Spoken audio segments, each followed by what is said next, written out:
ही गाथा एका आधारवडाची आहे. ही कथा एका दीपस्तंभाची आहे. ही गोष्ट एका अशा अवलियाची आहे ज्यांनी खेडेगावापासून आजपर्यंतचा अत्यंत कष्टाचा व प्रगतीचा प्रवास सर केला.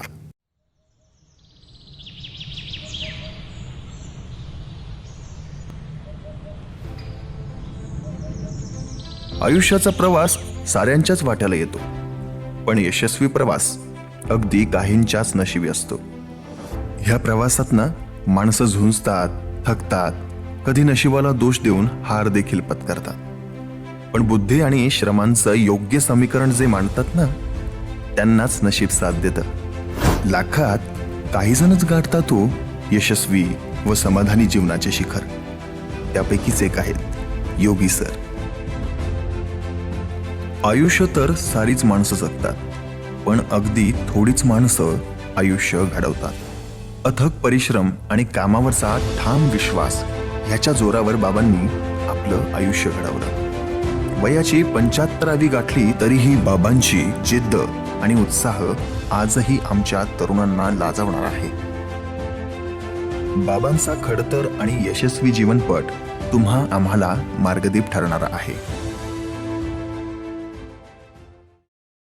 श्री अंबादास व सौ शांताबाई योगी यांच्या घरी प्रकाश योगी म्हणजेच त्यांच्या बहीण भावंडांचे तात्या, दुधावरची साय असलेल्या नातवंडांचे आजोबा व शहरात योगी सर म्हणून प्रचलित असणाऱ्या अशा एका असामान्य व्यक्तीचा यवतमाळ येथील मुळावा येथे 17 एप्रिल 1950 रोजी जन्म झाला. बाबांचे वडील म्हणजे आमचे आजोबा, ज्यांना आम्ही नाना म्हणायचो. हे पेशाने वकील होते बरं का, शिस्तीचे आणि कट्टर सावरकरवादी. बाबा म्हणजे 2 भाऊ व 2 बहिणी यांच्यातलं मधलं अपत्य.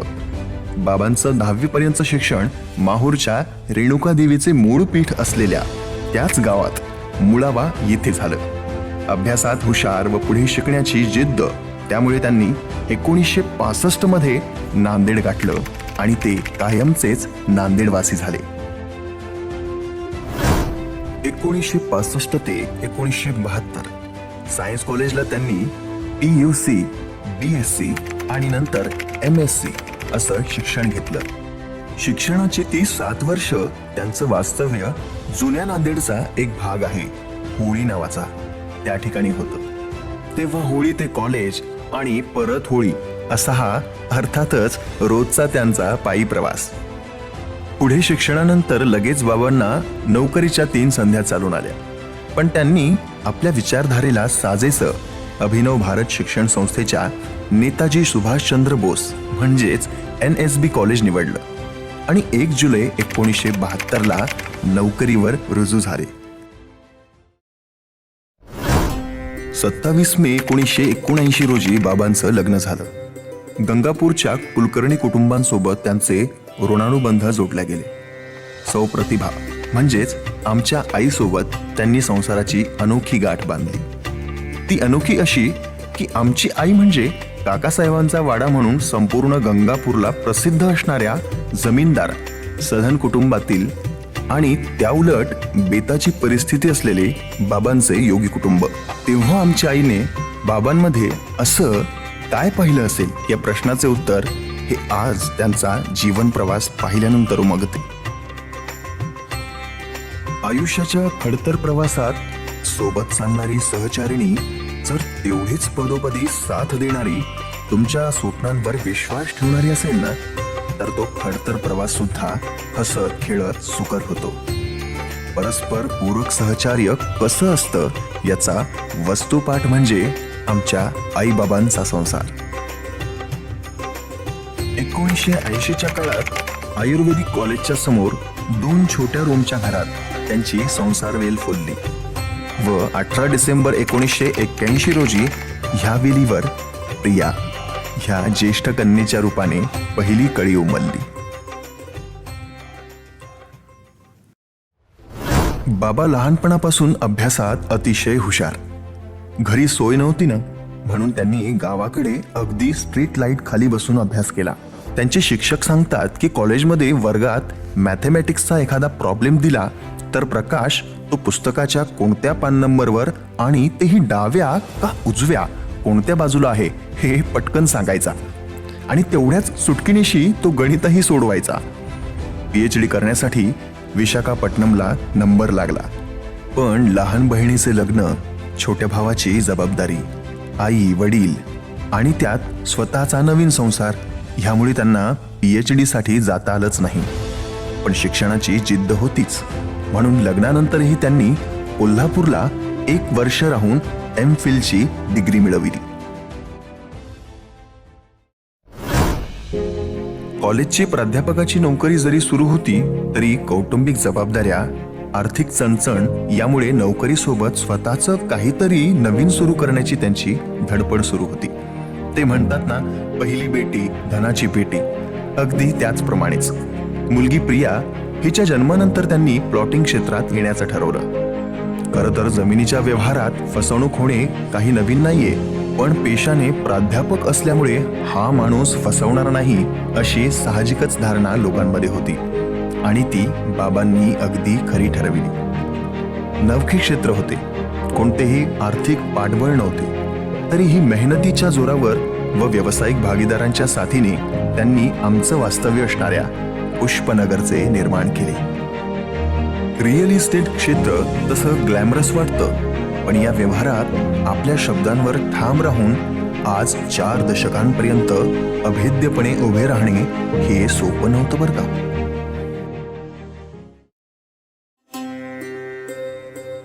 बाबांच्या व्यवसाय व नोकरीतील विविध जबाबदाऱ्या जशा वाढत होत्या ना, तसं कुटुंबही बहरत चाललं होतं. 12 डिसेंबर 1985 रोजी बाबांना प्राची नावाची कन्या व 30 डिसेंबर 1987 रोजी प्रणव नावाचा पुत्र झाला. आता कुटुंब मात्र 5 माणसांचं झालं होतं. आई वडील व छोटा लाडका भाऊ मोहन पण नांदेडला सोबतच होता. बाबा हे त्यांच्या आईपेक्षा त्यांची आजी सरूबाईचे अधिक लाडके होते. फक्त आई वडिलांचीच नाही तर आजीची सेवा सुद्धा बाबांनी केली. आयुष्यात आपलं हक्काचं घर असावं अशी जशी प्रत्येकाचीच इच्छा असते, तशीच बाबांची इच्छा पूर्ण होत होती. आणि 15 मे 1989 रोजी त्यांच्या स्वतःच्या श्री अंबिका या घराची वास्तुशांती झाली.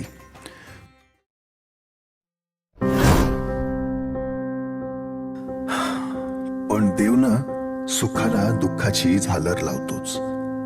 त्याशिवाय आयुष्यात सुख आणि दुःख या विरुद्धार्थी शब्दांची किंमत समजत नाही. ऑगस्ट 1989 साली त्यांच्या आईचं दुःखद निधन झालं, तर 1992 साली वडिलांचं छत्र हरपलं. जीवनचक्र तसंच फिरत राहिलं आणि बाबा ध्यासपर्व जगत राहिले. नोकरी व व्यवसायासाठी ऊन पाऊस वारा काहीही न पाहता कायम धडपडत राहणाऱ्या नवऱ्याचा संसार आईने छान सावरला. सासू सासऱ्यांची सेवा, घरातील लग्न कार्य, मुलांचे शिक्षण अशा सर्व जबाबदाऱ्या ती निपुणतेने पार पाडत होती. नोकरीत असताना बाबांनी गणित विभागाचे प्रमुख, उपप्राचार्यपद आणि काही महिन्यांसाठी प्राचार्यपद अशा विविध जबाबदाऱ्या यशस्वीरित्या निभावल्या. कॉलेजला NCC पण त्यांच्याकडेच होती. NCC कॅप्टन म्हणून काम करताना त्यांनी अनेक कॅम्प्स राबवले. तसेच 1993 रोजी किल्लारीला झालेल्या भूकंपात NCCची टीम घेऊन मदत कार्य सुद्धा त्यांनी केलं. इतकंच नाही तर कॉलेजच्या नवीन इमारती बांधकामासाठी निधी उभा करता यावा या उद्देशाने संस्थेने आयोजित केलेल्या दिग्गज गायिका स्वरसम्राज्ञी आशा भोसले यांच्या कार्यक्रमासाठी उपप्राचार्य म्हणून ही महत्त्वाची जबाबदारी देखील त्यांनी पार पाडली. नोकरीप्रमाणेच व्यवसायामध्ये देखील ह्या गणित प्राध्यापकाच्या प्रगतीचा आलेख हा उंचावतच गेला. त्यांनी आपल्या व्यावसायिक भागीदारांसोबत शहरातील अंबिकानगर, व्यंकटेश्वरनगर, ज्ञानेश्वरनगर, अष्टविनायकनगर, चक्रधर स्वामीनगर, वसरणी, धनेगाव येथे व नंतर लहान भाऊ दिनकर व ग्रुपसोबत पार अगदी कासारखेड्यापर्यंत प्लॉटिंगचा विस्तार केला. प्लॉटिंगच्या विस्तारापर्यंतच न थांबता झपाटीनं काम करत सतत कार्यशील राहणं हे बाबांच्या स्वभावात ओतप्रोत होतं. म्हणून आता थांबणं त्यांच्या स्वभावात, नशिबात आणि रक्तात सुद्धा नव्हतं. पुढे त्यांनी आपल्या व्यावसायिक भागीदारांसोबत श्री अंबिका मंगल कार्यालय आणि गिरिराज मंगल कार्यालय ह्या शहरातील प्रसिद्ध वास्तू बांधल्या. ते एवढ्यावरच थांबले नाहीत, तर त्यांनी वयाची 60 जवळ आल्यावर सुद्धा विरंगुळ्यासाठी नांदेडजवळ शेती घेऊन तिथे गुलाब आणि झेंडूंची फुलबाग फुलविली आणि नंतर फळबाग देखील विकसित केली. बाबांनी स्वतःला फक्त नोकरी आणि व्यवसायापुरता मर्यादित ठेवलं नाही. मुळात त्यांनी स्वतःनेच गरिबी पाहिलेली, त्यामुळे अनेक गरजूंना त्यांनी शिक्षणासाठी आर्थिक मदत देखील केली. एवढेच नाही तर एकाच्या एज्युकेशन लोनसाठी ते स्वतः गॅरंटीयर राहिले. बाबांचा सक्रिय राजकारणाशी तसा संबंध कधीच आला नाही, पण मुळात त्यांचे वडील हे स्वातंत्र्य सैनिक आणि कट्टर सावरकरवादी. नानांनी 1938-39च्या काळात सावरकरांच्या नेतृत्वाखाली आंदोलनं केली आणि 6 महिने कारागृहवास पण भोगला. वडिलांच्या ह्या वारशामुळे RSS, राष्ट्रीय विचारधारा, हिंदुत्व आणि जनसंघांपासून आत्ताचा भाजप हा बाबांच्या रक्तात आहे. 80च्या दशकात अखिल भारतीय विद्यार्थी परिषद ABVP च्या बैठका त्यांच्या घरी होत असत. ह्याच विचारधारेमुळे सामाजिक शिस्त, तत्परता आणि सेवा बाबांच्या स्वभावात रुजल्या. आणि आता तीच विचारधारा आम्हा सर्व मुलांमध्ये आली आहे.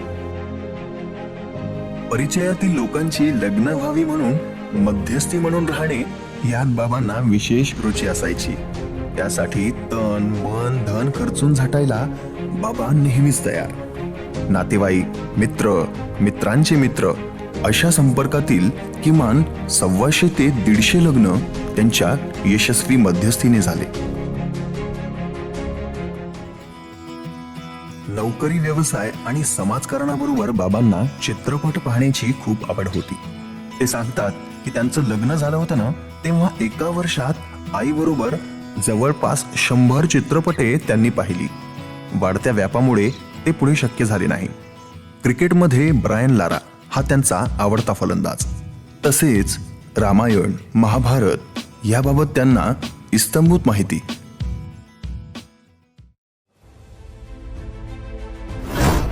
बाबांना नोकरी आणि व्यवसायाचा कितीही व्याप असला तरीही कुटुंब प्रमुख म्हणून ते कधीही कमी पडले नाहीत.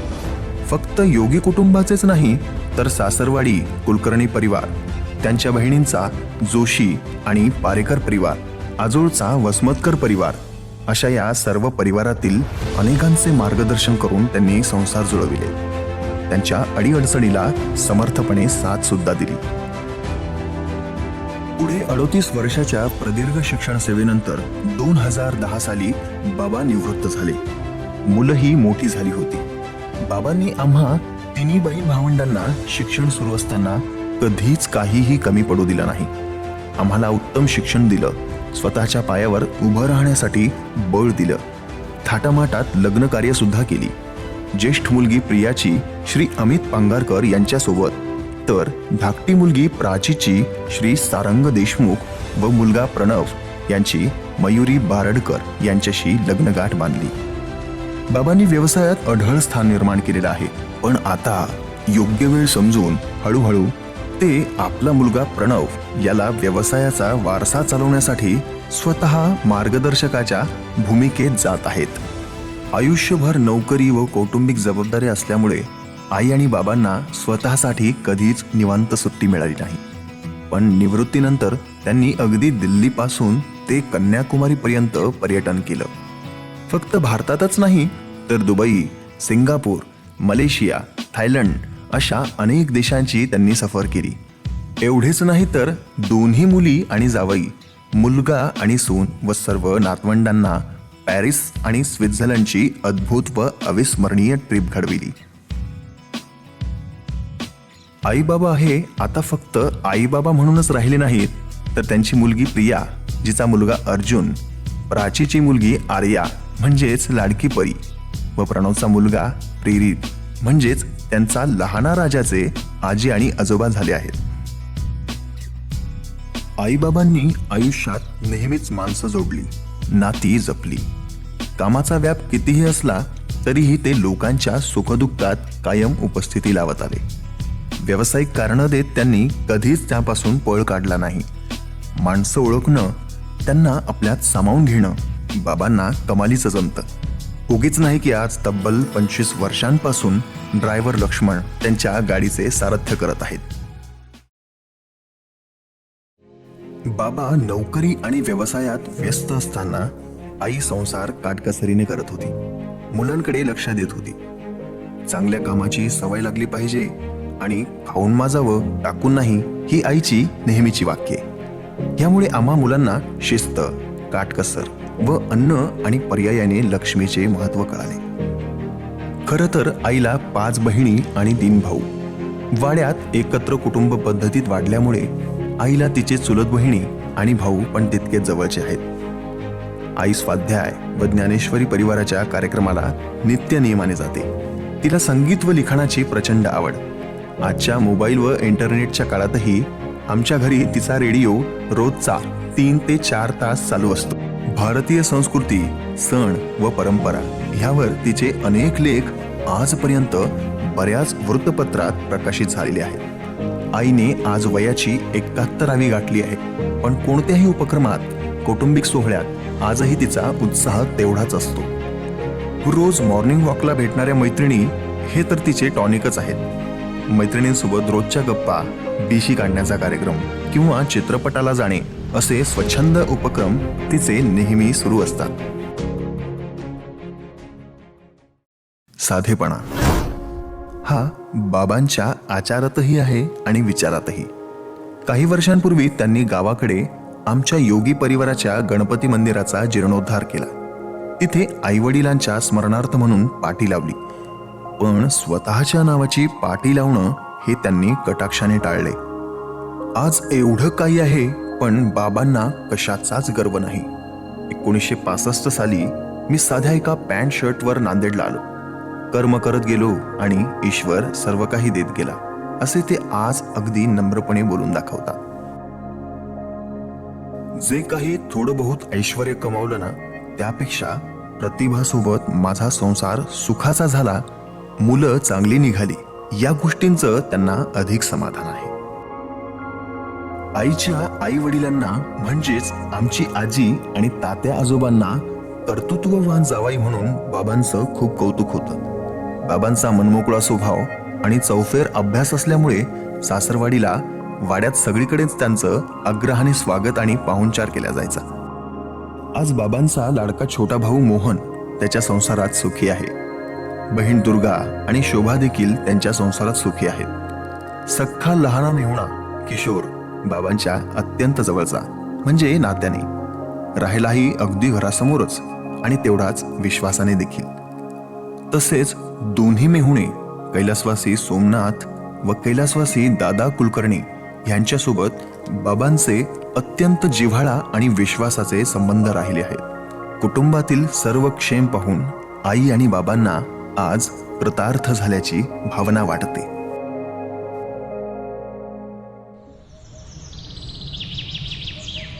सकाळी 4:30ला उठणं, अंबिका मॉर्निंग ग्रुप सोबत 6 किलोमीटर पर्यंतचा वॉक करणं, देवाची पूजा करणं, प्लॉटिंग बांधकाम साईटवर जाणं, नातवांसोबत खेळणं, गप्पा मारणं, मुलगा आणि सुनेशी सल्लामसलत करणं, तसेच टीव्हीवरचे मनोरंजक कार्यक्रम पाहणं, असा बाबांचा दिनक्रम मस्त आणि मजेत सुरू असतो. बाबा, हे तुमचं अमृत महोत्सवी वर्ष आहे.